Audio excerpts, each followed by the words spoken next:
Film की शुरुआत होती है और हमें रे नाम के एक अमेरिकन सोल्जर को दिखाया जाता है जिससे कि एक रेस्क्यू मिशन दिया जाता है। वो इस मिशन को बड़ी ही बहादुरी के साथ करता है और आखिर में उसे एक टेररिस्ट मिलता है जिसने कि किसी को होस्टेज बनाकर रखा हुआ था। वो रे से कहता है कि मुझे अभी एक हेलीकॉप्टर चाहिए, जिस पर रे कहता है कि ठीक है, इसके लिए मुझे कॉल करना होगा। और अब जैसे ही उस टेररिस्ट का ध्यान भटकता है, रे उसे भी शूट कर देता है और इस मिशन को पूरा कर लेता है। इसके बाद वो अपने घर जाता है जहाँ पर वो अपनी वाइफ से मिलता है जो कि उससे मिलकर काफी खुश होती है। और अब इसीलिए रे एक वेकेशन पर चला जाता है। अब रे अगली सुबह जैसे ही अपने होटल रूम में सोकर उठता है, वो पाता है कि उसकी वाइफ उसके पास नहीं है। उसकी वाइफ ने उसके लिए एक नोट छोड़ा था जिसमें लिखा था कि मैं सामान लेने के लिए बाहर जा रही हूँ। अब इसके बाद रे वॉशरूम में जाता है जहाँ पर उसे शक हो जाता है कि यहाँ पर कुछ और लोग भी हैं। और जब वो बाहर आता है तो वहाँ पर सच में कुछ लोग थे जो कि उस पर हमला कर देते हैं। उसे एक इंजेक्शन लगाकर बेहोश कर दिया जाता है। अब रे की जब आंखें खुलती हैं तो उसके सामने एक्स नाम का एक आदमी होता है। वो रे से पूछता है कि हम जितने भी होस्टेजेस बनाते हैं उनकी इन्फॉर्मेशन तुम्हें कहाँ से मिलती है। रे कहता है कि मैं इस बारे में तुम्हें कुछ नहीं बताऊंगा, इसीलिए एक्स रे की वाइफ को उसके सामने लाता है और रे से कहता है कि अगर तुमने मुझे नहीं बताया तो मैं इसे मार दूंगा। अब क्योंकि रे अपनी वाइफ को मरते हुए नहीं देखना चाहता था, इसलिए वो उनसे कहता है कि देखो, मुझे इस बारे में कुछ नहीं पता, हमें सिर्फ ऑर्डर्स मिलते हैं और हम सिर्फ उन ऑर्डर्स को फॉलो करते हैं। अगर तुम कुछ और पूछना चाहते हो जो मुझे पता है तो वो मैं तुम्हें बता दूंगा। लेकिन एक्स उसकी बात नहीं मानता और उसकी वाइफ को उसकी आंखों के सामने ही मार देता है। ये देखकर रे को बहुत गुस्सा आता है। अब वो एक्स कहता है कि अगर तू जिंदा रहना चाहता है तो मुझे मार दे, क्योंकि अगर मैं बच गया तो तू कभी भी जिंदा नहीं रह पाएगा।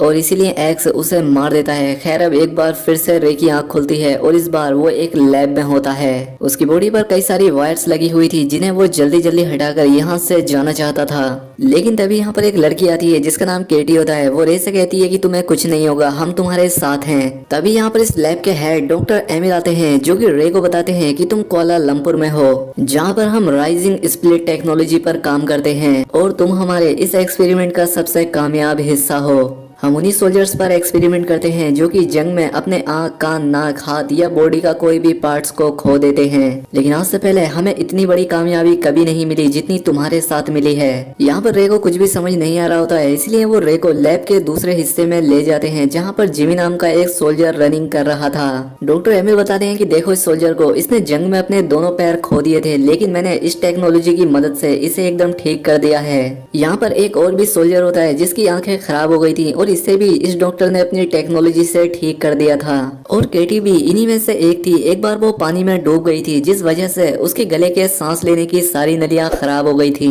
इसलिए इस डॉक्टर ने उसके लिए भी एक डिवाइस बनाया जिससे वो सांस ले सकती है। वो किसी भी धुएं या किसी रेडिएशन वाली ऐसी जगह पर सांस ले सकती है जहाँ पर कोई आम आदमी सांस नहीं ले सकता।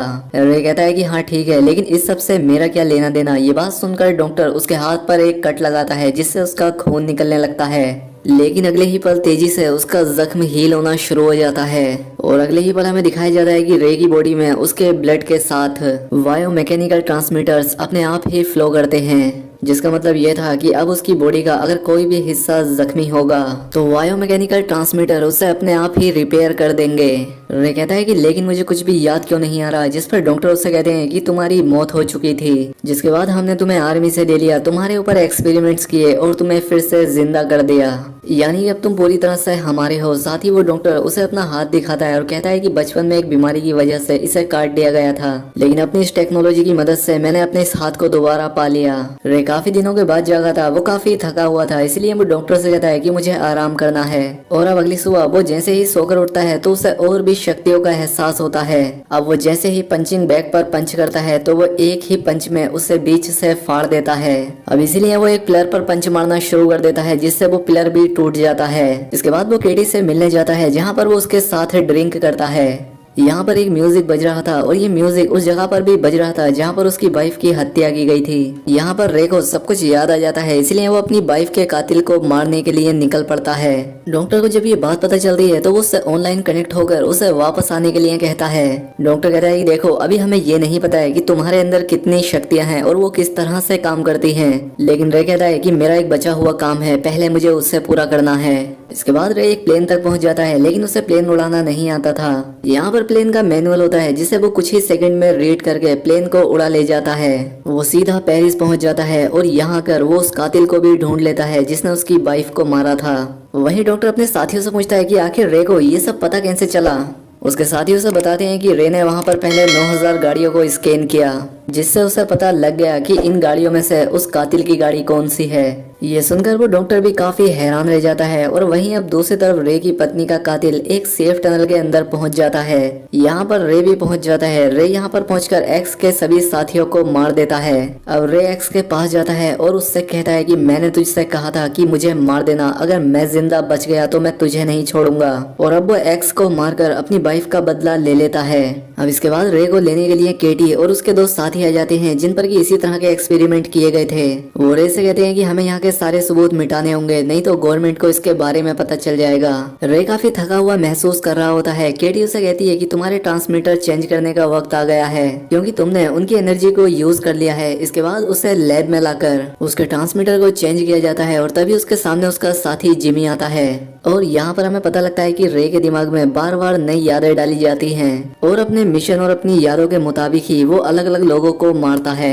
और अभी जो उसने अपना आखिरी मिशन पूरा किया है, जिसमें उसने अपनी वाइफ के कातिल को मारा था, वो भी उसके दिमाग में डाला गया था। एक्स कोई क्रिमिनल नहीं था और ना ही उसने उसकी वाइफ को मारा था, बल्कि ये सारी यादें उसके दिमाग में डाली गई थी ताकि वो एक्स को मार दे। दरअसल यहाँ पे जो डॉक्टर एमिल था जिसने रे को बनाया था, उसी के साथ काम करने वाला एक और डॉक्टर था। इससे पहले भी रे ने जिन 3 लोगों को मारा था, वो सब के सब डॉक्टर के साथ काम करने वाले इसी मिशन का हिस्सा थे। दरअसल ये डॉक्टर नहीं चाहता था कि इस टेक्नोलॉजी के बारे में किसी को भी पता चले। वो इस टेक्नोलॉजी से रे को अपने निजी तौर पर इस्तेमाल करना चाहता है। अब उसके दिमाग में फिर से एक मिशन को डाला जाता है, जिसमें उसे निक को मारना था, जो कि खुद एक डॉक्टर था और पहले वो भी डॉक्टर एमिल के साथ इसी प्रोजेक्ट में शामिल था। इसलिए रे उसे मारने के लिए पहुंच जाता है और रे को भी इस बारे में पता लग गया था।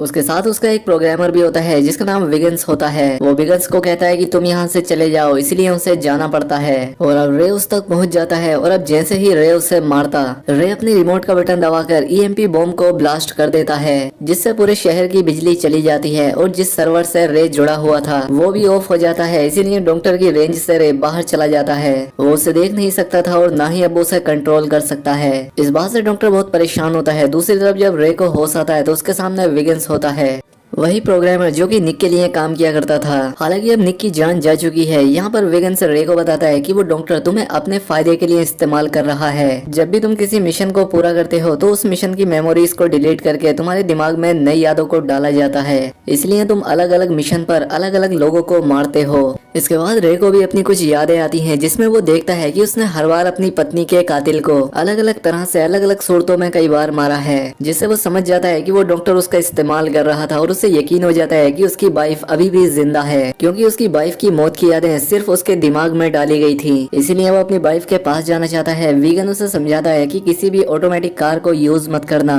वरना डॉक्टर को पता लग जाएगा कि तुम कहाँ पर हो। और इसीलिए वो एक मैनुअल कार से अपनी वाइफ के पुराने घर पर पहुंच जाता है, जहाँ पर उसकी वाइफ सच में जिंदा होती है। वो उसे देखकर बहुत खुश होता है, वो उसे गले लगा लेता है। लेकिन उसकी वाइफ उसे देखकर खुश नहीं होती, वो काफी हैरान होती है। वो उसे कहती है कि तुम खुद ही मुझे छोड़कर गए थे।